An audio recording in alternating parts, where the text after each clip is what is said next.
চলো এটা নিয়ে ঘুরতে চলে যাই। চলো হ্যাঁ দার্জিলিং চলে যাই এটা নিয়ে। মারবে। এটা নিয়ে দার্জিলিং চলে যাই চলো। এইবার কলকাতাতে আসার পরে পুরো কলকাতাতে আসার স্বাদ মিটে গেছে, শখ মিটে গেছে, আহ্লাদ টাহ্লাদ সব শেষ। কি যে মানুষ মরার একটা গরম এখানে, মনে হচ্ছিল জান বের হয়ে যাবে, এত গরম। গতবারই ওই গরম ছিল, এইবার মনে হচ্ছিল তার চেয়ে 10 গুণ বেশি গরম পড়েছে, মানে অসহ্য গরম এখানে।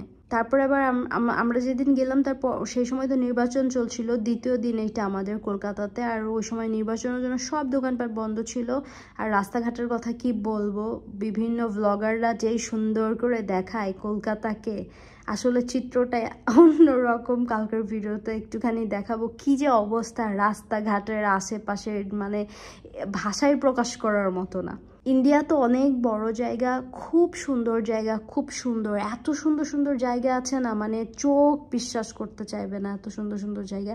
বাট কলকাতাটুকু বাদে, ইন্ডিয়াতে আসার প্ল্যান করলে যেখানে যাওয়ার একদম ওখানে চলে যেতে হবে, কলকাতায় বেশিক্ষণ থাকা যাবে না, তাহলে একদম মাথা মুন্ডু সব যাবে। তো আমরা হচ্ছে শপিং টপিং করলাম, এখানে প্রচুর শপিং করেছি। মানে হোটেল রুমে আমরা, মানে আমাদের বেডটা ছাড়া বাদ বাকি সব জায়গায় ভর্তি হয়ে গেছে শপিং করতে করতে।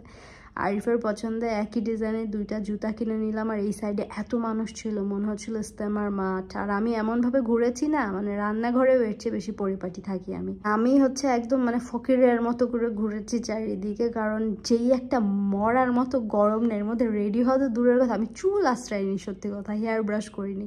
তো রাতে খাওয়া দাওয়া করলাম, খাওয়া দাওয়া করে একদম আইসক্রিম খেতে খেতে চলে গেলাম হোটেলে, গিয়ে ঘুমাবো। অ্যান্ড কালকে দেখা হবে। আল্লাহ হাফেজ।